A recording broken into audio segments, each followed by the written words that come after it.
Number one, put God first. Put God first in everything you do. Everything that you think you see in me, everything that I've accomplished, everything that you think I have, and I have a few things, everything that I have is by the grace of God. Understand that. It's a gift. 40 years ago, March 27th, 1975, it was 40 years ago, just this past March, I was flunking out of college. I had a 1.7 grade point average. I hope none of you can relate. I had a 1.7 grade point average. I was sitting in my mother's beauty shop. They still call it beauty shops now? What they call it now? Yeah, I was sitting in the beauty parlor. I was sitting in my mother's beauty parlor, and I'm looking in the mirror, and I see behind me this woman under the dryer. And every time she looked up, every time I looked up, she was looking at me, just looking me in the eye. And I didn't know who she was, and I said, she said, somebody give me a pen, give me a pencil, I have a prophecy. March 27, 1975, she said, boy, you are gonna travel the world and speak to millions of people. Now mind you, I was flunked out of college. I'm thinking about joining the army. I didn't know what I was gonna do, and she's telling me I'm gonna travel the world and speak to millions of people. Well, I have traveled the world, and I have spoke to millions of people. But that's not the most important thing, the success that I had. The most important thing is that what she taught me and what she told me that day has stayed with me since. I've been protected, I've been directed, I've been corrected. I've kept God in my life, and it's kept me humble. I didn't always stick with him, but he always stuck with me. So stick with him in everything you do. If you think you want to do what you think I've done, then do what I've done and stick with God. Number two, fail big. That's right. Fail big. Today's the beginning of the rest of your life, and it can be very frightening. It's a new world out there. It's a mean world out there, and you only live once. So do what you feel passionate about. Take chances professionally.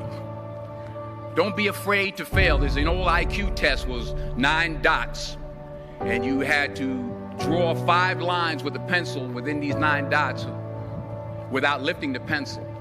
The only way to do it was to go outside the box. So don't be afraid to go outside the box.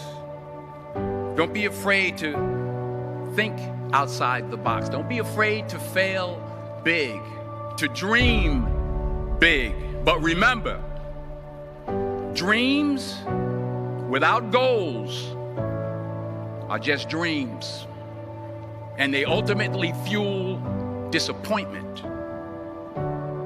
So have dreams, but have goals.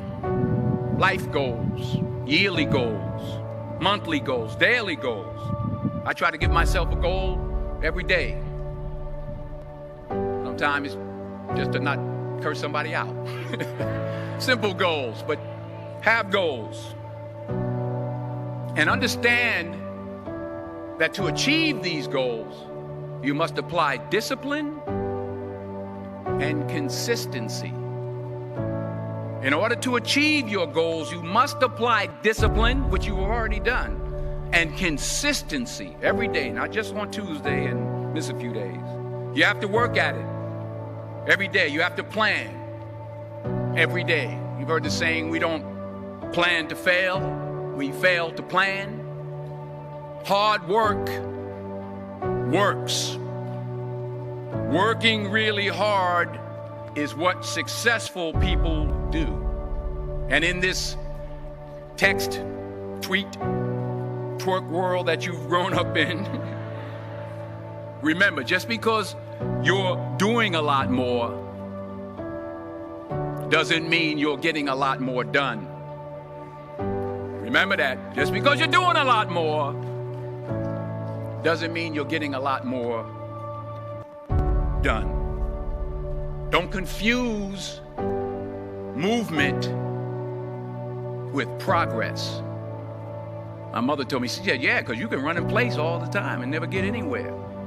So continue to strive, continue to have goals, continue to progress.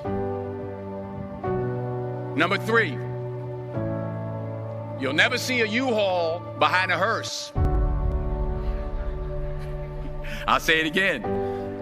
You'll never see a U-Haul behind a hearse. I don't care how much money you make, you can't take it with you. And it's not how much you have, it's what you do with what you have. We all have different talents. Some of you will be doctors, some lawyers, some scientists, some educators, some nurses, some teachers. Yeah, okay. Some preachers. The most selfish thing you can do in this world is help someone else. Why is it selfish? Because the gratification, the goodness that comes to you, the good feeling that I get from helping others, nothing's better than that. Not jewelry, not big house I have, not the cars, but it's the joy. That's where the joy is, in helping others. That's where the success is.